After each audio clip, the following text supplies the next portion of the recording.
I seriously wish I knew this years ago because it would have saved me hours and hours of just stressing and trying to figure out, should I just do everything and do it all at once? Hi, I'm Nick McLaughlin. I'm an ADHD coach and productivity specialist. As someone with ADHD, I tend to put all of the tasks at equal importance, making it really difficult for me to find out which tasks to tackle and which ones are important. And I'm just kind of end up not doing anything or just doing the thing I want to do, completely procrastinating the tasks I need to do. But there's one formula that I've used that 80% of all the executives say helps them finish 20% more tasks each day, increases their chances of reaching long-term goals by 25%, increases their time management by 30%, and reduces work stress up to 35%. And they do all of this by asking themselves only 2 questions. And stick around until the end of this video because I'm going to give you a third question that's actually more specific for people with ADHD to perform better than neurotypical. There's a study by Harvard Business Review that found that 80% of the average workday is spent on things that have little value or no value at all. Now, this 80% of your time is spent on low priority tasks and non-essential tasks that are basically just like throwing your life into the garbage. Just like most of your day is just trashed. So what is this secret multimillionaire tool that improves your life so much? Well, you may have heard of it before, and it's called the Eisenhower Matrix. But I think it's flawed in one way, and I will tell you at the very end how we can improve it so you as someone with ADHD can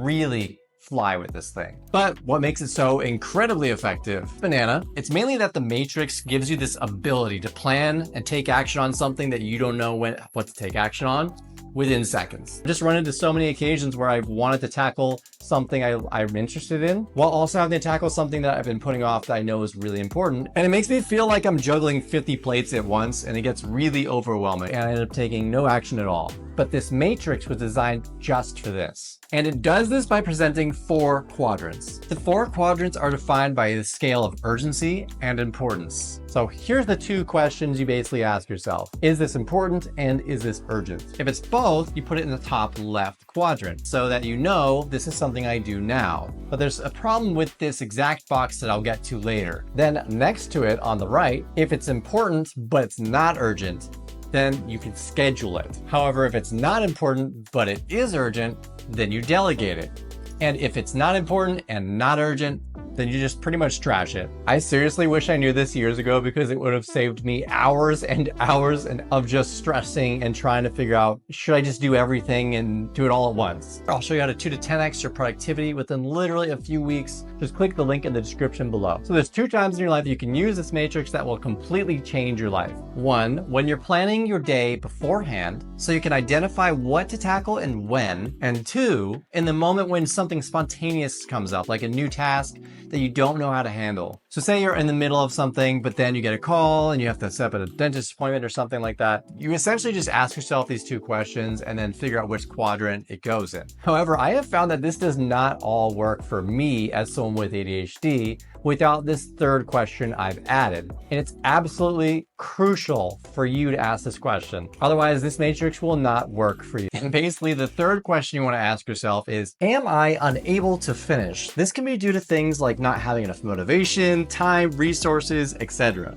So going to our Eisenhower Matrix, how can we apply this new question in a simple way? Well, I'm going to call this the ADHD Matrix, and next I'm actually going to give the boxes assigned colors for a reason, making it go from green to red, representing how likely you are to check this off your list now. Then we'll just add this little triangle here with this 3rd question, am I unable to finish? And for the sake of simplicity, I just want to point out that you don't even need to worry about this question if the task is not important at all. So anytime something is important, just imagine that these aren't even here. Okay, so looking at this entire matrix, how do we put this to use? For example, if something is urgent and important, but you're unable to finish somehow, you just break the task down into scheduled steps. And for a different example, if you had something to do that was important but not urgent, you'd normally schedule it, right? But let's say that you weren't motivated or you didn't have the time or resources to tackle the task. What would you do? Well, since you'd be unable to finish, you just break the task down into scheduled steps, just like the other one. This is really powerful because unlike the Eisenhower Matrix, the ADHD Matrix gives you an option based on your circumstances that's more flexible to your situation, so you can make a more strategic move without a feeling to procrastinate. I just had a client the other day that was struggling with this, and we also added a dopamine spike to it. So I gave him this formula and he was struggling to use it because he wasn't used to using it. So what we did was I said, so we're gonna do two things. We're gonna set up an accountability with your wife. So if he didn't ask himself these 3 questions throughout the day on tasks, we'd set up a punishment for him. And if he did do it, then he'd be rewarded. If you're gonna reward yourself, you need to do it ASAP. And your brain will automatically associate a good feeling with the thing you're doing. And here's a really important note. The level of dopamine that you give yourself has to match exactly the level of dopamine that is being drained from you. You can do this by asking yourself on a scale of 1 to 5, how motivating something is for you with that reward or punishment, and ask yourself on a scale of 1 to 5 how draining the task itself is. Because if you have a task that you have to tackle that's like a level 3 difficulty, and you only give yourself a level 2 of dopamine, it's not going to be motivating enough for you to actually want to take action. So you want to at least match it at the same level. So all of this works really, really well for things you're planning in the very, very near future. Now, if there are things that you are behind on, like constant notifications like this, then go ahead and watch this video right here on how to tackle those. I'd love to hear in the comments below how you feel about this matrix. Later, neighbors.